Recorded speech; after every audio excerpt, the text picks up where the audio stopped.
Hello everyone, Merry Christmas, Happy Holiday, or even just Happy Friday. I know everybody celebrates differently. It's Ron Johnson from LTL Tutoring Central, and beyond wanting to wish you a happy holidays, I also wanted to remind you that this is a great time to continue the learning.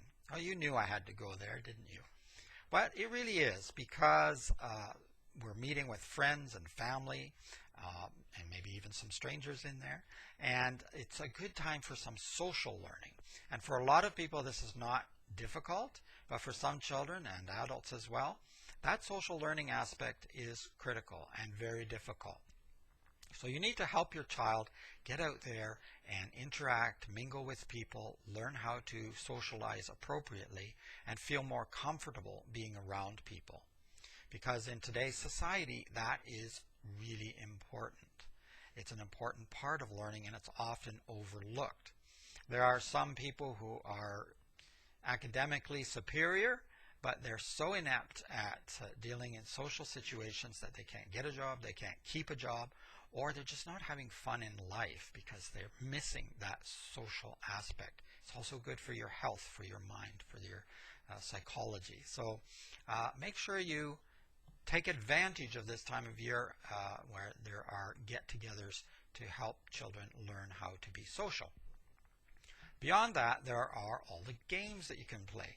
Board games and dice games and card games. I know there's video games, but I'm ignoring that for the moment.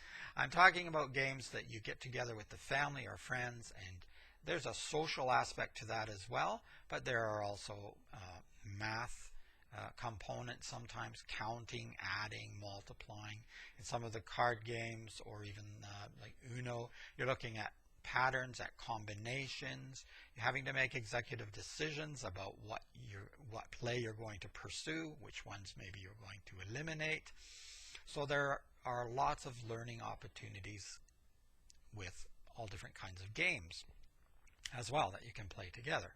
And it's fun. It's a lot of fun if it's done properly. There's also the aspect of learning to lose well and learning to win well. Because some people are not so good at that either. So there's learning around these aspects too. It doesn't have to be academic learning per se.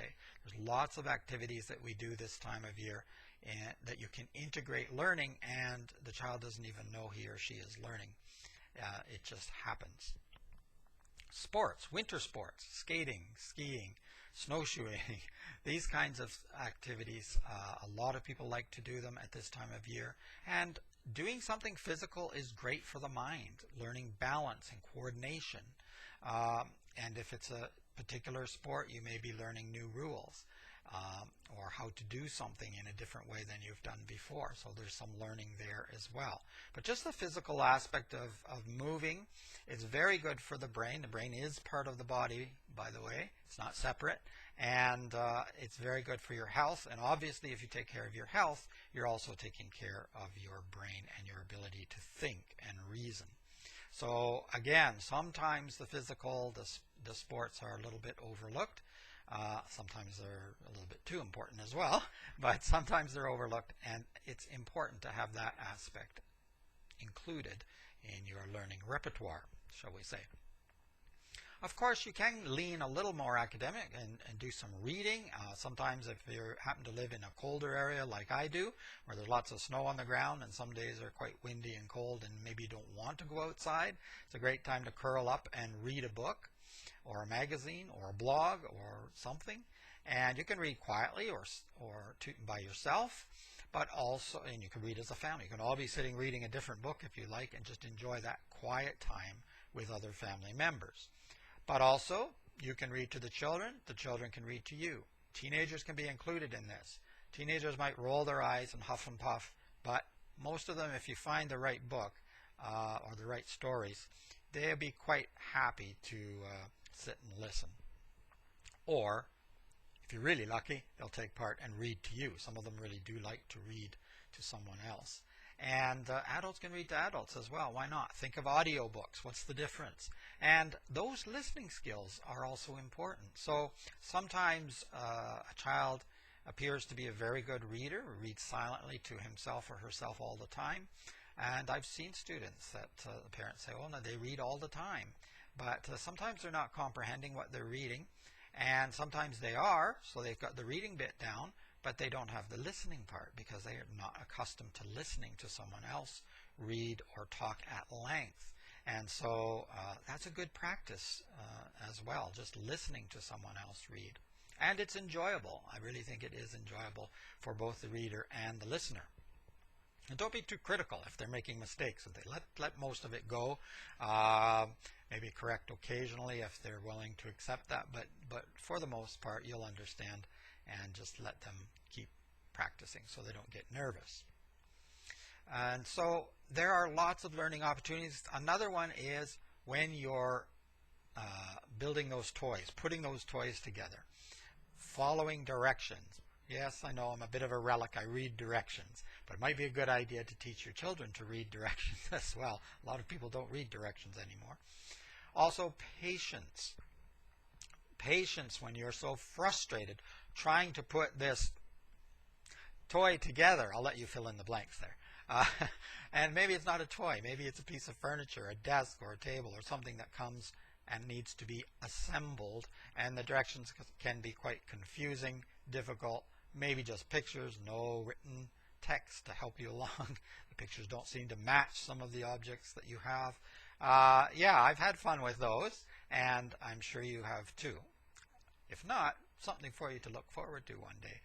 But you can teach patience step by step.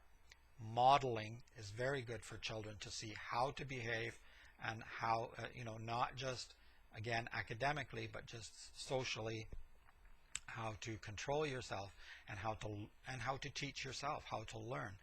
I need to read these directions. I need to figure this out.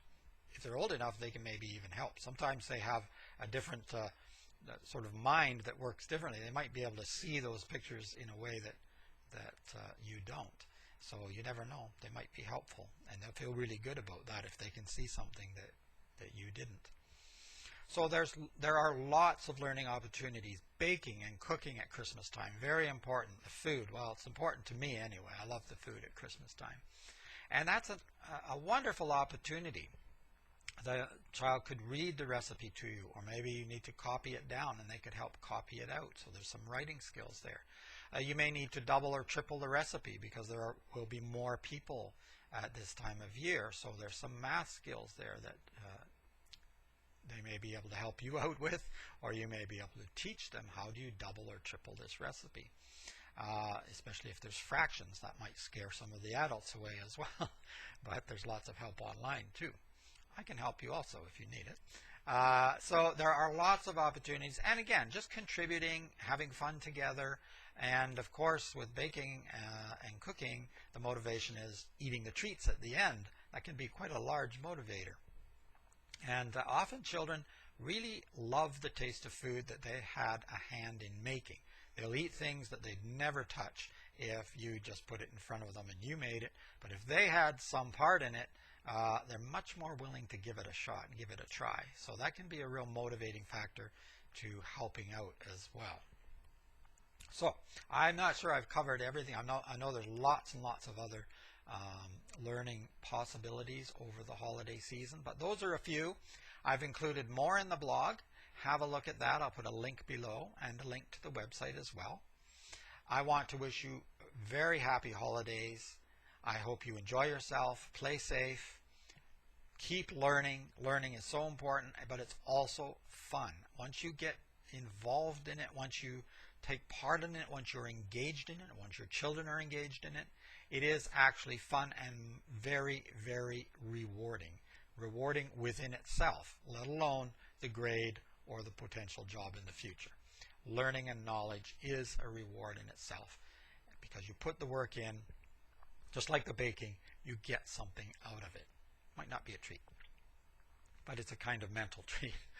Anyway, I am starting to ramble, so I'm going to go for now. It's Ron Johnson from LTL Tutoring Central. I may make one more video before the new year, but have a happy holiday. I probably won't be making one until after Christmas at least, and I will see you, if not before, in 2018. Bye for now.